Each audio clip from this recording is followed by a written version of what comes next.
Sir ஊரில் மந்திரிப்பாங்கல்ல, பயந்துட்டாங்க, மந்திரிச்சா காய்ச்சல் சரியாயிரும்னு சொல்லுவாங்கல்ல, அந்த பயம் அடிக்கடி வந்து. அப்படின்னா கபோ உடம்பா இருக்குமாங்களா? வணக்கம். கடந்த 5.5 வருஷங்களாக ராஜேஷ் சார் நம்ம கூட நிறைய விஷயங்களை ஷேர் பண்ணியிருக்காங்க. அதில் ஒரு முக்கியமான ஜேர்னர் மருத்துவம். சார் இந்த 5.5 வருஷங்களில் நிறைய பேர் இன்டர்வியூ பண்ணியிருக்காங்க, நிறைய தகவல்களை சொல்லியிருக்காங்க. அதை எல்லாமே நம்ம ஃபாலோ பண்ணி அதுலேருந்து ரிசல்ட்டும் பார்த்துருக்கோம். அப்படி இருக்கிற நிறைய வீடியோஸில் நம்ம முக்கியமான சில வீடியோக்களை செலக்ட் பண்ணி கொடுக்கறது தான் இந்த பெஸ்ட் ஆஃப் ஓஎஸ்பி தொடர். இதில் சார் பல சித்த மருத்துவர்களை சந்தித்து பேட்டி எடுத்திருக்காங்க. இந்த பெஸ்ட் ஆஃப் ஓஎஸ்பி தொடரில் நிறைய முக்கியமான வீடியோஸ் தொடர்ந்து அப்லோட் பண்ண போகிறோம். நன்றி. அதிரடி கலெக்ஷன், சரவடி செலிப்ரேஷன், தி சென்னை சில்க்ஸின் தீபாவளி கொண்டாட்டம். இப்போ கிளாரிட்டிங்கிறாங்கல்ல, உச்சரிப்புகளில் கிளாரிட்டியா இல்லை ஒரு விஷயத்தை புரிஞ்சுக்கிறதுல கிளாரிட்டியா? உச்சரிப்பு கிளாரிட்டி வேணும் அப்படின்னா அந்த ஸ்க்லராந்தஸ் மருந்து கொடுத்தாலே போதுங்க சார். அதுக்கடுத்து கிளாரிட்டி அப்படிங்கிறது இந்த குழந்தைங்களுக்கு மெயினாக ஆட்டிசம் பாதிக்கப்பட்ட குழந்தைகள் இல்லை ஹைப்பர் ஆக்டிவிட்டி இருக்கக்கூடிய குழந்தைகளுக்கு கிளாரிட்டி இல்லாமல் போகிறது எப்படி வரும் அப்படின்னு கேட்டிங்கன்னா, ரொம்ப அந்த உணர்வோட அளவு அதிகமாகுது அப்படின்னா தான் யாருங்கிறதே தெரியாது. தன்னை சுற்றி இருக்கிற அம்மா அப்பாவையே ஐடென்டிஃபை பண்ண முடியாது. 4 வருஷம் ஆனாலும் 5 வருஷம் ஆனாலும் யாருன்னே கண்டுபிடிக்க முடியல, ரிலேஷன்ஷிப் தெரியாது. இல்லை இன்னும் ஒரு கொஞ்சம் பறவைகளுக்கும் மிருகங்களுக்கும் இருக்கிறது கூட இவங்களுக்கு கிடையாது, தெரியாம போறது. அதுக்கப்புறம் பார்த்தீங்கன்னா இந்த உணர்வுகளுடைய அளவுகளை, அதுதான் எனக்கு ஆச்சரியமா இருக்கு. ஒரு பறவை அந்த குட்டி குஞ்சு வந்து அது எப்படி அம்மாவை பார்த்துக்குது, இதுகளுக்கு ஏன் தெரிய மாட்டேங்குதுங்கிறது மனநிலைகள் தான் காரணம். என்னுமே புரியல எனக்கு. பக்கத்து வீட்டில் இருக்கிறவங்க யாரு, தன்னுடைய பிரான்ச் ஃபேமிலி, மாமா, அத்தை, சித்தப்பா, சித்தி, அவங்களையெல்லாம் புரிஞ்சுக்க முடியாமல் இருக்கிறது, இது இந்த அளவுக்கு இருக்கும். இல்லை இந்த அளவுக்கு மோசமாக இல்லை, கொஞ்சம் பெட்டராகவே இருக்கிறாங்க அப்படின்னா அவங்க என்ன பண்ணுவாங்கன்னா மற்றவங்க பண்ணுறதை பார்த்து அப்படியே இமிட்டேட் பண்ணுவாங்க. இப்போ கார்ட்டூன் டிவி போட்டு விட்டுருப்பாங்க, டிவியில் தனக்கு பிடித்தமான கார்ட்டூன் கேரக்டரை பார்த்து அவங்கள மாதிரியே பேசுறது, அவங்கள மாதிரியே தனியாக பேசிகிட்டு இருக்கிறது, அவங்கள மாதிரியே நடந்துக்கிறது, அவங்கள மாதிரியே பாடி லாங்குவேஜ் பண்ணுறது, இதை பண்ணுவாங்க. இல்லை அப்படின்னா நம்ம பேசணும் அப்படின்னா அதை அப்படியே திருப்பி சொல்லுவாங்க. அதாவது ஹாய் பாப்பா அப்படின்னா அவங்களும் ஹாய் பாப்பா அப்படின்னு சொல்லுவாங்க. இது மாதிரி கிளி மாதிரி அப்படியே சொல்லுவாங்க.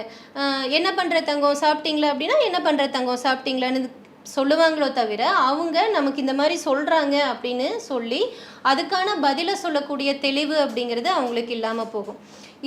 இந்த பிரச்சனைகளில் எது இருந்தாலுமே செராட்டோ அப்படிங்கிற மலர் மருந்து கொடுக்கும்போது அது கண்டிப்பாக குணப்படுத்திடுங்க சார். சிலர் வந்து சொல்லுவாங்க, என்ன இந்த மருந்தையா சொல்கிறீங்க நீங்கள் கொடுக்கறதுக்கு போல அவங்களே விலைக்கு வாங்கிக்கட்டும், அவங்களே கூட வாங்கிக்கலாங்க சார். ஆனால் என்னன்னா இப்போ மன அழுத்தத்துக்கு நான் சொன்ன மாதிரி இதுக்கு வந்து அவங்களே ட்ரீட்மெண்ட் பண்ணிக்க முடியாது. ஏன்னா இந்த மாதிரி நடந்துக்கிறாங்க அப்படின்னா அதுக்கு இந்த மருந்து தான் கொடுக்கணும் அப்படிங்கிறது வந்து எந்த புத்தகத்துலேயும் கிடையாது. பெரியவங்களுக்கு மன அழுத்தம் அப்படின்னா 38 வகையான மலர் மருந்துகளையும் எடுத்து எழுதி அந்த மலர் மருந்துக்கு இந்த உணர்வு அப்படிங்கும்போது நமக்கு இந்த உணர்வு இருக்குதா இல்லையா அப்படிங்கிறத யார் வேணாலும் தெரிஞ்சுக்கலாம். இல்லை டயக்னோஸ் பண்ணுறது நீங்கள் தானே பண்ணுவீங்க, கொஞ்ச நேரம் பேசினா அதை கண்டுபிடிப்பீங்க. நாங்களே எங்களை எப்படி கண்டுபிடிச்சிக்கிறது? மலர் மருந்துகளை பொறுத்த வரைக்கும் தானே மருந்துகளை வாங்கி தானே தனக்கு உண்டான மனநிலைகளை கண்டுபிடிச்சி எடுத்துக்கிறவங்களும் நிறைய பேர் இருக்கிறாங்க. அதனால தான் பொதுவாக மருந்து பேர் சொல்கிறது எல்லாமே சார். இப்போது பொதுவாக சொல்லுவாங்க, இப்போது இந்த பிரச்சனைக்கு குழந்தைகள் வந்து டிவியை பார்த்துட்டு அதே மாதிரி பிஹேவ் பண்ணுது அப்படின்னா ஸ்க்ரீன் டைம் தான் பிரச்சனை. இப்போ நம்ம வந்து டிவியை ஆஃப் பண்ணிட்டோம், டிவி அவங்களுக்கு காமிக்கல அப்படின்னா அது சரியாயிரும், இது வந்து விர்ச்சுவல் ஆட்டிசம், டிவி பார்க்கறதுனால வருது அப்படின்னு சொல்லுவாங்க. நான் டிவியை குழந்தைங்களுக்கு காட்டுங்க அப்படின்லாம் சொல்லலை. டிவியை ஆஃப் பண்ணாலுமே அவங்களுக்கு நம்மளை பிடிச்சிருந்தா நம்மளை மாதிரியே பேசுவாங்க, நம்மளை மாதிரியே பிஹேவ் பண்ணுவாங்க. அப்போ பிரச்சனை வந்து உள்ளே இருக்குது, வெளியே டிவி காமிக்கிறது அவங்களுடைய பிரச்சனை இல்லை. என்னன்னே தெரியாமல் மற்றவங்கள பார்த்து அப்படியே பிளைண்டாக பிஹேவ் பண்ணுற மனநிலை அப்படிங்கிறது அவங்களுக்கு இருக்கிறது தான் பிரச்சனை இல்லை. அது மனிதர்களுக்குரிய குணம் தான் சொல்கிறாங்க. சொல்ல வந்தேன். அதாவது நமக்கு இருக்கக்கூடிய இந்த உணர்வு அவங்களுக்கு ரொம்ப அதிகமாக இருக்கும்போது, அதாவது எப்படின்னாங்க சார், எம்ஜிஆரை பார்த்து நம்ம ட்ரெஸ் பண்ணுறோம். இப்போது அந்த ட்ரெஸ் எனக்கு பொருந்துமா அப்படின்னு நான் கண்ணாடி முன்னாடி நின்று பார்க்கணும் இல்லையா? எனக்கு எது பொருந்தும், என்னால் என்ன முடியும் அப்படிங்கிறத பார்த்துட்டு நான் முடிவு பண்ணுறது தானே தெளிவான முடிவு. எனக்கு பிடிச்சவங்க இந்த மாதிரி பண்ணுறாங்க, அதனால் நான் அப்படி பண்ணுறேன் அப்படிங்கிறது என்னுடைய தெளிவின்மையை தான் காமிக்குது இல்லைங்களா? அப்போது அந்த நான் சொன்னேன் எல்லா பேருமே தெளிவின்மையாக இருக்காங்க. நமக்கு இருக்கக்கூடிய இந்த உணர்வு அதிக அளவு, அந்த உணர்வோட அளவு அதிகரிச்சு தான் ஆட்டிசம் அப்படிங்கிற பிரச்சனையா வருது.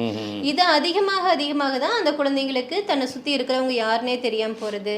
அப்புறம் விர்ச்சுவல் ஆட்டிசம்னு சொல்ற பிரச்சனை வருது. நம்ம சொல்றதை அப்படியே திருப்பி சொல்ற எக்கோலேலியா அப்படிங்கிற பிரச்சனை வருது. அது என்ன பேரு? எக்கோலேலியா.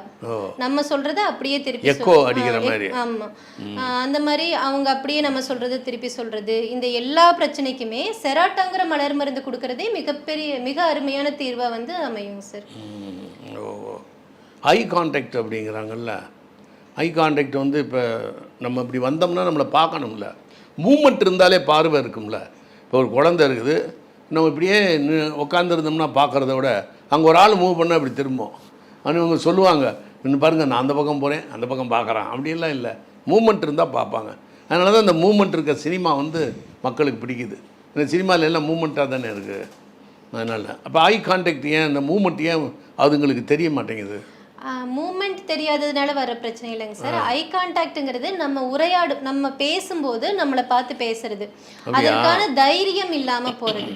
அது நமக்குள்ளேயே பார்க்க முடியும். ஒரு பயம் அதிகமா இருக்கக்கூடிய ஒரு நபர் வந்து நேரடியா கண்ணை பார்த்து பேச மாட்டார், தலையை கீழே போட்டுட்டு பேசுவார்.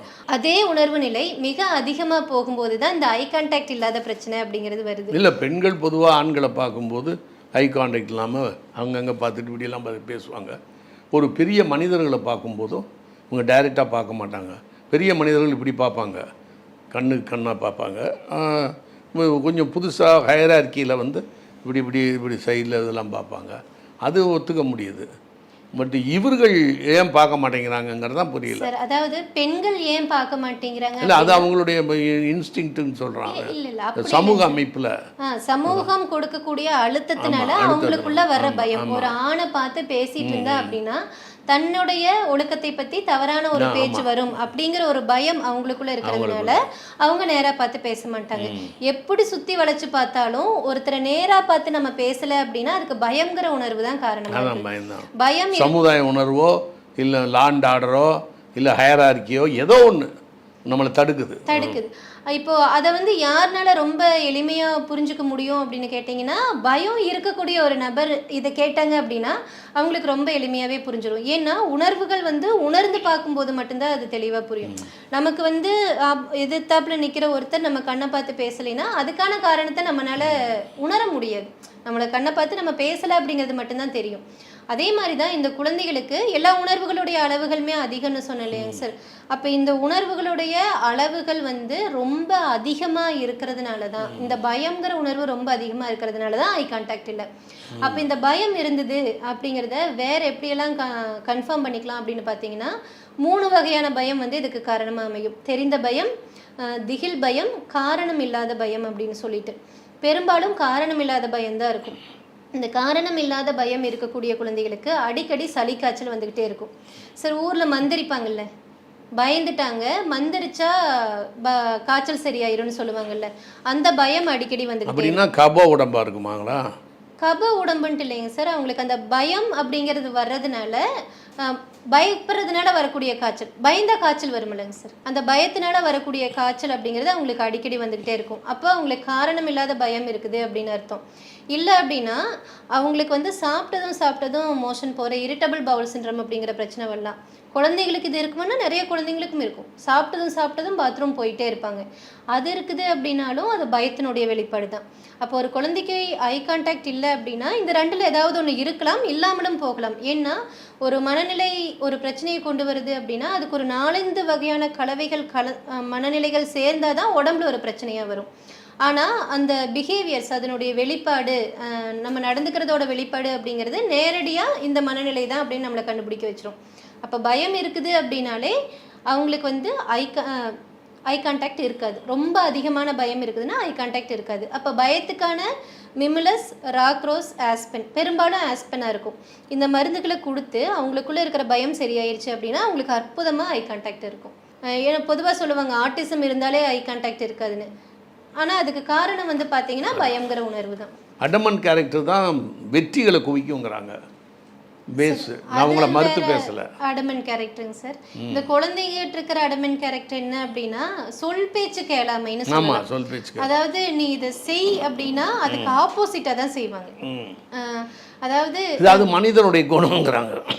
எல்லாமே மனிதர்களுடைய குணம் தாங்க சார். அது அதிகமா போறது தான் ஆட்டிசம். இப்போ என்னன்னா இந்த ட்ரெஸ் எல்லாம் கலைக்காத அப்படின்னா அந்த குழந்தைங்க முன்னாடி இருக்கு ட்ரெஸ் எல்லாம் மடிச்சு வச்சிருக்காங்கன்னா கலைப்பாங்க. சுவர் இருக்குது கிறுக்காதீங்கன்னா கிறுக்குவாங்க. அலமாரியில ஏதாவது அடுக்கி வச்சிருந்தாங்க அப்படின்னா கீழே தூக்கி போடுவாங்க. இந்த மாதிரி பிரச்சனைகள் இல்லாம இவங்களுக்கு இந்த அடமன்னஸ் அதிகமா இருக்குது அப்படிங்கிறத காமிக்கக்கூடிய ஆட்டிசம் குழந்தைங்களுக்கு இருக்கக்கூடிய மிகப்பெரிய ஒரு பிரச்சனை என்னன்னு பார்த்தீங்கன்னா, இவங்க வந்து பிரைவேட் பார்ட்ல கை வச்சுக்கிட்டே இருப்பாங்க. பொது இடமா இருந்தா கூட வச்சுக்கிட்டே இருப்பாங்க. என்ன காரணம்? ஏன்னா அந்த இடம் அவங்களுக்கு ரொம்ப சென்சிட்டிவா இருக்கலாங்க சார். வச்சுக்கிட்டே இருக்காங்க. அப்ப இந்த என்ன ஆகுது அப்படின்னா இந்த மருந்து கொடுக்கும்போது குணமாகுது, அது தெரியுது. இந்த வீடியோ நான் இதை பத்தி பேசியிருந்தேங்க சார். நான் ஒரு காணொலியில வந்து பேசியிருந்தேன். இந்த மாதிரியான பிஹேவியர்ஸ் இருந்தது அப்படின்னா அந்த குழந்தைங்களுக்கு இந்த மருந்து கொடுக்கணும் அப்படின்னு சொல்லி பேசியிருந்தேன். அப்படி பேசினதை வச்சு பெரியவங்க சிலர் வந்து எனக்கு கால் பண்ணாங்க. என்ன அப்படின்னா, எனக்கு இந்த மாதிரி ஒரு மனநிலை இருக்குது, எனக்கு வந்து பார்த்தீங்கன்னா அந்த ப்ரைவேட் பார்ட் எப்பவும் வந்து அரிக்கிற மாதிரியும் இல்லை அப்படின்னா ஒரு சென்சிட்டிவாக இருக்கிற மாதிரியும் ஒரு ஃபீல் வந்து எனக்கு இருந்துகிட்டே இருக்கும். அது வந்து எனக்கு ஒரு அந்த இடத்துல ஒரு கஷ்டம், ஒரு ஒரு பிரச்சனையை எனக்கு வந்து இரிட்டேஷன் கஷ்டம் அதை கொடுத்துக்கிட்டே இருக்கும். அதனால நான் அதை அட்ஜஸ்ட் பண்ணிக்கிட்டே இருக்கிற மாதிரி ஒரு ஃபீல் இருக்கும். நான் இந்த மலர் மருந்து எடுத்துக்கலாமா அப்படின்னு கேட்டு எனக்கு ஒரு பெரியவங்க சிலர் கால் பண்ணாங்க. அந்த மாதிரி தாராளமாக எடுத்துக்கலாம். இது வந்து குழந்தைகள்ல இருந்து பெரியவங்க வரைக்கும் எல்லாருக்குமானதே தான். அப்போ இது கிளீனிங் இல்லாத ஒரு காரணம், ட்ரெஸ் ஒரு காரணம். சில ட்ரெஸ்ஸை போட்டோம்னா வெயில் காலத்தில் இந்த மாதிரி ஜீன்ஸ் மாதிரி போட்டோம்னா அது எல்லாருக்குமே அப்படி இருக்கிறது இல்லைங்க சார். இந்த குழந்தைங்களுக்கு ஆண் குழந்தையா இருந்தாலும் பெண் குழந்தையா இருந்தாலும் ஒரு இரிட்டேஷன் இல்லை அப்படின்னா ஒரு ஏதாவது ஒரு பிரச்சனை அந்த இடத்துல இருந்துகிட்டே இருக்கிறதுனால கையை வச்சுக்கிட்டே இருப்பாங்க. பொது இடத்துலையும் இந்த அதுவும் பார்த்தீங்க அப்படின்னா வைல்ட் ரோஸ் அப்படிங்கிற மலர் மருந்து கொடுக்கும்போது அந்த பிரச்சனை வந்து நமக்கு சரியாயிரும். இப்போ நம்ம சொன்ன எல்லாமே இது மட்டும் இல்லைங்க சார், ஒவ்வொரு குழந்தைகளுக்கும் ஒவ்வொரு விதமான நடத்தைகள் இருக்கும். அவங்க இந்த மாதிரி நடந்துக்கிறாங்க அப்படிங்கிறத வச்சு அவங்களுக்கு இந்த மலர் மருந்து தேவைப்படும் அப்படிங்கிறத நம்ம வந்து முடிவு பண்ணி அதுக்கான மலர் மருந்து கொடுப்போம். அப்படி கொடுக்கும்போது என்னாகும் அப்படின்னா அவங்களுக்கு கொஞ்ச நாள் அந்த பிஹேவியர்ஸ் வந்து கொஞ்சம் அதிகமாகும். எதனால் அதிகமாகுது அப்படின்னு பார்த்தீங்கன்னா, ஏற்கனவே அவங்களுக்கு உணர்வுகளுடைய அளவுகள் அதிகம், அது சப்கான்சியஸ் மைண்டில் வந்து நிறைய சேர்ந்துருக்கும். அப்போ அவங்ககிட்ட என்னென்ன பிஹேவியர்ஸ் இருந்ததோ அது எல்லாமே ஆரம்ப காலத்தில் கொஞ்சம் அதிகமாகிற மாதிரி இருக்கும். அது ஏன் அப்படி இருக்குது அப்படின்னா, நான் முதல்ல சொன்னேன் இல்லையாங்க சார், அந்த பரபரப்பு தன்மை அதிகமாக இருக்கும் அப்படின்னு சொல்லிட்டு பேச்சு வராத குழந்தைகளுக்கு.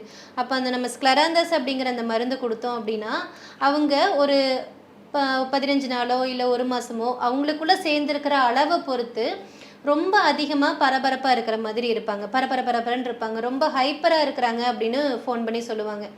ஒன்ஸ் அந்த உள்ளே தேங்கி கிடக்கிற அந்த பரபரப்பு தன்மை எல்லாமே வெளியே போயிருச்சு அப்படின்னா அவங்க டக்குன்னு அந்த எப்போ அந்த அதிகமாக ஹைப்பர் ஆகிறது அப்படியே குறையுதோ குறைஞ்சதுமே கூப்பிட்டதும் திரும்பி பார்க்க ஆரம்பிச்சிருவாங்க. ஏன்னா அந்த பரபரன்னு இருக்கிறது முதல்ல நிதானம் ஆயிக்கும். அப்படி நிதானம் ஆயிடுச்சு அப்படின்னா இது வரைக்கும் கூப்பிட்டா திரும்பி பார்க்காம அவங்க பாட்டுக்கு விளையாண்டுருக்கிறவங்க, மற்றவங்க கூட சேராமல் தனியாகவே இருந்துட்டு இருக்கிறவங்க, ஏன்னா அவங்க மைண்டே வந்து பரபரன்னு இருக்கும்போது அவங்க கூட மற்றவங்க கூட பேசி பழகி சேர்ந்து விளையாட முடியாது. அப்போ இது வெளியே போயிடுச்சு அப்படின்னாலே மற்ற குழந்தைங்க கூட சேர்ந்து விளையாட ஆரம்பிப்பாங்க, கூப்பிட்டா திரும்பி பார்க்க ஆரம்பிப்பாங்க. தொடர்ந்து எடுத்துக்கிட்டே இருக்கும்போது என்னாகும் அப்படின்னா பேச்சு அப்படிங்கிறது வர ஆரம்பிக்கும். நீங்கள் எந்த மலர் மருந்து கொடுத்தீங்க அப்படின்னாலுமே அவங்களுக்குள்ள சேர்ந்து கிடக்கிற அந்த பிரச்சனைகளை முதல்ல வெளியே எடுக்கும். அப்படி வெளியே எடுக்கும்போது என்னாகும் அப்படின்னா அந்த பிரச்சனைகள் கொஞ்சம் அதிகமாகிற மாதிரி நமக்கு தெரியும். முதல்ல நம்ம வந்து அதுக்கு பயப்படக்கூடாது. ஏன் அப்படின்னா நம்ம என்னதான் ட்ரைனிங் கொடுத்தாலும் மருந்துகள் எடுத்துக்கிட்டாலும் ட்ரீட்மெண்ட் கொடுத்தாலும் மனநிலை பிரச்சனை அப்படிங்கிறது உள்ளே சேர்ந்து கிடக்கும். சப்கான்சியஸ் மைண்டில் சேர்ந்து இருக்கிற அந்த மனதனுடைய பிரச்சனைகளை வெளியே எடுத்தால் மட்டும்தான் அவங்க மற்றவங்கள மாதிரி இருக்க முடியும். அப்போது அந்த பிரச்சனைகள் கொஞ்ச காலத்துக்கு அதிகமாகிற மாதிரி இருக்கும். அதுக்கப்புறம் பார்த்தீங்க அப்படின்னா குறைஞ்சு எந்த பிரச்சனைக்காக நம்ம அந்த மருந்து எடுத்துக்கிறோமோ அது வந்து பாசிட்டிவாக மாற ஆரம்பிக்கும். இதுதான் அந்த மருந்து எடுத்துக்கும் போது இருக்கக்கூடிய ப்ராசஸ். ஹிப்னோடைஸ் பண்ணால் சரியாயிடுமாங்களே சார்? அது வந்து எப்படின்னா ஒரு சில உணர்வுகளை கடந்த காலத்தில் இருக்கக்கூடிய அந்த உணர்வுகளை எனக்கு இது நடந்தது